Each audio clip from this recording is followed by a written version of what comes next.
Good morning, good afternoon, or good evening, wherever you are and whenever you are. Welcome to Season 3, Episode 16 of The Devil and the Deep Blue Me, and I am your host, Rich Bruck. And here we are, the finale of Season 3. 16 episodes of me working through what I think I understand about being human, about living with some degree of intention and authenticity, about staying curious and present in the midst of all the complexity and uncertainty. Over the past episodes, we've gone from stumbling lessons to identity questions, and from creativity and artistic courage to the trouble with chasing happiness, and technology's impact on the human heart to what we hope never changes, from the power of stories to what makes a life well lived. But here's the truth that I need to acknowledge as we close. All of this comes with a massive caveat. Everything I've said, every insight I've claimed, every lesson I presented as something I've learned, it's all provisional, temporary, subject to change and relearning and forgetting and rediscovering again. And these are the things I know now, that happiness isn't something we chase, but something that we allow, that stories outlive us, that imposter syndrome never really leaves no matter how experienced you become, that the grind can coexist with moments of joy and meaning. But tomorrow I may forget. Tomorrow I might find myself once again trying to manufacture happiness, or worrying that my imposter syndrome means I don't belong, or resenting the grind instead of finding peace within it. Tomorrow I may stumble again into old patterns and old doubts and old illusions that I thought I had moved beyond. And you know what? That's okay, because forgetting is part of being human. The beauty is in remembering again, in recognizing, oh, I've been there before. I've learned this already. Let me recall what I understood last time and see if it still applies now. Growth isn't linear. Wisdom doesn't accumulate in some steady, permanent way where once you learn something, it stays learned. It's more like waves. You understand something and then you forget it, and then you remember it at a deeper level, and then you forget it again, and then you rediscover it in a new context. Like music you've heard before, but that hits you differently depending on the day, or depending on what you're going through now, or depending on who you've become since the last time you heard it. The song doesn't change, but you do. So your relationship with it changes. Like a sunrise that you've seen 1,000 times, but it still feels brand new when you're actually present for it. The phenomenon is the same, but your capacity to appreciate it fluctuates based on your state of mind and your circumstances and whether you're paying attention. So let me start with what I think is the real lesson here. Wisdom is not about holding on to truths forever. It's about returning to them when we need them. I used to think that learning something meant that you got to keep it, that wisdom accumulated just like possessions, that once you understood something deeply enough, it would stay understood. But I don't think that's how it works. Like, I've learned the importance of patience probably 100 times. Learned it teaching students who struggle with techniques, or learned it waiting for creative projects to develop. I've learned it navigating relationships that require time and understanding. And yet I still catch myself being impatient and still find myself wanting things to happen faster than they naturally do. And I still have to consciously remember, slow down, be patient, trust the process. The lesson doesn't stay learned. I have to keep relearning it. And part of why we forget is because knowing something intellectually is different from embodying it, from having it integrated so deeply that it becomes automatic. And even when we do embody something, changing circumstances can push us back right into our old patterns again. Under stress, under pressure, when we're tired or overwhelmed or facing something new, that's when we often regress to earlier versions of ourselves, to patterns that we thought we had outgrown. The wisdom that we cultivated temporarily disappears under the weight of some difficult circumstance. And I notice this in my teaching. I'll have periods where I'm really present with students, really attentive to their individual needs and teaching from that space of genuine curiosity and care. And then life gets busy or stressful, and I catch myself going on through the motions, teaching on autopilot, forgetting what I know about the importance of presence. So wisdom then becomes less about permanent knowing and more about having reminders available, notes to self that you can return to when you're forgotten, practices that help you remember what matters when you've gotten lost and what doesn't. And that's part of what this season has been for me. It's creating reminders for myself as much as sharing ideas with you. When I record these episodes, I'm encoding these insights in a form that I can return to when I've forgotten, when I need to remember what I once understood. So if we're going to forget most of what we learn, what's actually worth trying to remember?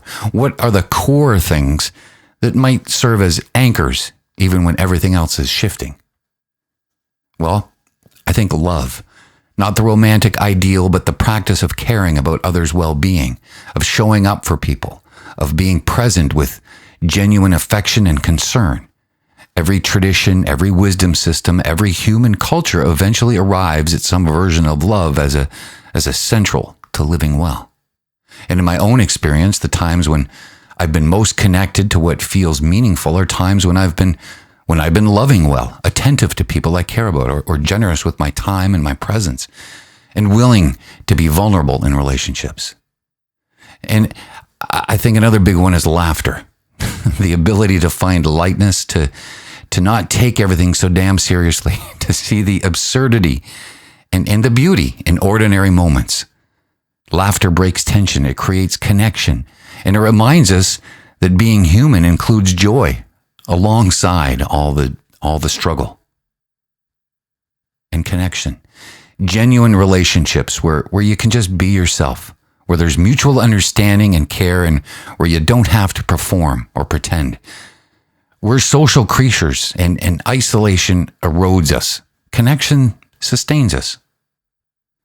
And I think creating something honest, whether it's an art or a work or relationships or just the way that you live your daily life, making something that reflects your actual experience, your actual values, your actual self, rather than some version you think you should be.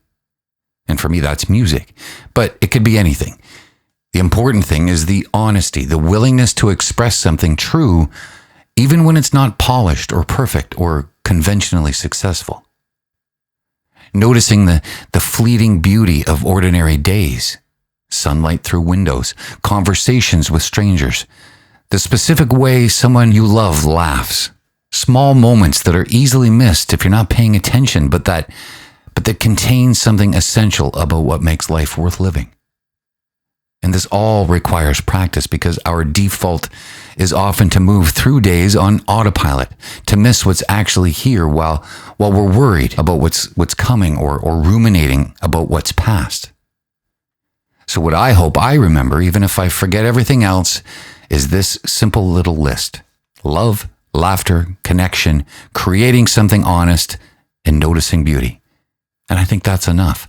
That might be everything that actually matters underneath all the complexity that we layer on top. So, if forgetting is inevitable, what do we do about it? How do we work with the impermanence of wisdom rather than fighting against it? Well, first, accept that learning is cyclical. You're going to keep encountering the same lessons, sometimes in different forms, sometimes in exactly the same form. And that's not failure, that's how growth actually works. Someone once described it to me as a spiral. You come back to the same themes, but each time you're at a different level, seeing them from a slightly different angle and understanding them with more nuance and depth. I mean, I've been learning about boundaries for decades. Each time I think I've figured it all out, life presents a new situation where I have to relearn how to say no, or how to protect my energy, or how to honor my limits while still being generous. And second, create reminders for yourself. Write things down, keep a journal, record podcasts, whatever helps you articulate what you're learning so that you can return to it when you've forgotten. That's part of what this podcast is for me, externalizing insights so they exist outside my memory so that I can come back to them when I need to remember. Which then leads me to being able to build practices that help you reconnect to what matters. Meditation, creative work, time in nature, meaningful conversations, whatever helps you return to presence, to what's actually important. And for me, playing guitar is one of those practices. When I'm lost or confused or have forgotten what matters, sitting down with the instrument helps me remember. Not because music provides answers, but because it reconnects me to something essential. And of course, music also helps me stay humble about what I know. So I guess hold your insights lightly with the recognition that you might understand things differently tomorrow. This humility makes it easier to revise your thinking, to learn from new experiences, and to not get attached to being right all the time. If you've listened to this whole season, you've probably noticed me contradicting myself sometimes or approaching similar themes from different angles. And that's not confusion, that's humility about the complexity of these questions. So then finally, remember to be patient with yourself when you forget. When you fall back into patterns you thought you had outgrown, and when you have to go and relearn lessons that you learned before, that's not regression, that's just being human. Forgetting doesn't mean that you're not growing. It means you're in process, still becoming, still working things out. The goal isn't to arrive at perfect, permanent wisdom. The goal is to keep returning to what matters, to keep reorientating towards what's true, to keep practicing even when you've forgotten how. So if there's anything I would want the most from this season, it's to know that you were able to take away some highlights, the most valuable things, as I see it anyway. And here's what I think they should be. First, what you know now, you may forget tomorrow, and that's okay. Forgetting is part of being human. The beauty is in the remembering again, in returning to what matters when you've drifted away from it. And second, learning is not linear. You'll forever keep encountering the same lessons in life, just in different forms. And that's not failure, that's the spiral of growth, coming back to familiar themes, but from new angles and with a deeper understanding. And third, focus on the essentials that seem to matter across contexts. Love, laughter, connection, creating something honest, and noticing beauty. I think these are all the anchors worth returning to when everything else is shifting. And develop practices that help you return to what matters. Reminders, routines, creative work, time in nature, whatever helps you reconnect to presence, to what's actually important in your specific life. And do all of this while you hold on to wisdom very lightly. What you understand today might need revision tomorrow. Humility about what you know makes it easier to learn and to grow and to stay curious rather than becoming rigid. And then finally, be patient and compassionate with yourself when you do forget. When you fall back into old patterns, when you have to relearn what you thought you already knew, remember, it's not regression, it's normal. And it's being human, and it's exactly where you need to be. This season has been my attempt to articulate what I understand now, knowing full well that I'll forget much of it, that I'll have to relearn it, and that future me might understand it completely differently, and that's exactly how it should be. And now it is time for our final enrichment segment of this season. Let's explore some facts about memory and forgetting and the nature of just knowing. So did you know that research suggests the human brain has somewhere between 12,000 and 70,000 thoughts per day? And estimates suggest that 95% of them are the same thoughts that we had yesterday. We're essentially running the same mental programs day after day with only small variations. So really, it's no wonder we forget so easily. We're so busy repeating familiar thought patterns that new insights have trouble taking root. But maybe forgetting isn't the enemy. Maybe it's the way life gives us another chance to learn, to rediscover, to see things fresh instead of through the lens of stale assumptions. And here's something fascinating. Every time you remember something, you're not accessing a stable recording of the past, you're reconstructing the memory. And in the process of reconstruction, you can actually change it. Memory is creative, not archival. And this means that your memories of what you've learned are themselves fluid and changeable. Each time you remember a lesson, you're potentially understanding it slightly different based on who you are now and what you have experienced since. What context you're bringing to the remembering. And here's a practical finding. Research on learning shows that spaced repetition, so returning to material at intervals rather than cramming it all in at once, creates much stronger and more durable memory. The forgetting and remembering cycle itself strengthens the learning. So the fact that you forget and have to relearn isn't a downside. It's actually a feature that, when worked with intentionally, it creates deeper understanding. Each return to a concept and in each relearning of a lesson can actually strengthen it, if you're paying attention, of course. So there you go. Forgetting and remembering are intertwined processes that work together in learning. So then maybe we should stop fighting the forgetting and start working with the cycle of learning, forgetting, and relearning with absolute intention and, of course, a little patience. And for this final music check-in of the season, I want to talk about how music itself teaches us about remembering and forgetting. There are songs I know by heart that I haven't played in years, and when I come back to them, they're both familiar and new.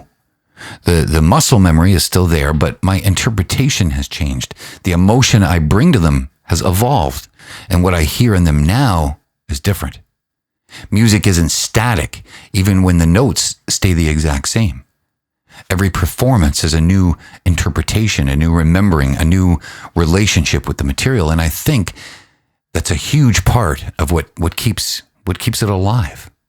So I'm working on revisiting some of my earliest songs, ones that I wrote years ago and thought I was done with. And I'm finding that I can hear things in them now that I couldn't hear when I wrote them. That I can even play them with a little more depth and a little more understanding now. And returning to those old songs isn't a regression in my mind. It's a new kind of progress, seeing how I've grown by noticing what I hear differently and what I emphasize differently and how my relationship with my own earlier work has evolved. But maybe that's exactly what wisdom is, not holding on to insights permanently, but developing a rich repertoire of things that you can return to. Just like songs you can play again with new understanding, little life lessons you can rediscover when you need them again. Anyway, you can hear both old and new music on my Spotify, Apple Music, and of course right here on YouTube, and all the links are always in the channel description. And if you would be so kind as to subscribe, you'll always be here with me as I navigate my music and my life. And then eventually, maybe listening will be its own kind of returning for you, each time hearing things differently than the last time. Music teaches us that returning isn't repeating, it's rediscovering. Every time you play a song or hear a song, it's a new experience, even though the song itself hasn't changed a bit. And I think maybe wisdom works the exact same way. And so, my friends, we have reached the end of season 3. 16 episodes of exploration, of questions, of trying to articulate what it means to be human and how to do it with some degree of intention and authenticity. We've covered a lot of ground this season, and the final lesson, the one that ties it all together, what I know now, I may forget tomorrow. And I'm okay with that, because the point was never to arrive at perfect understanding. The point was to stay engaged with some of these questions, to keep thinking about what matters, and to try to articulate things as I understand them now while remaining completely open to understanding them completely differently later. So thank you for being part of this season's exploration. Thank you for the messages and the comments, and for sharing your stories and your insights, and for being generous with your attention and your patience as I work myself through these ideas.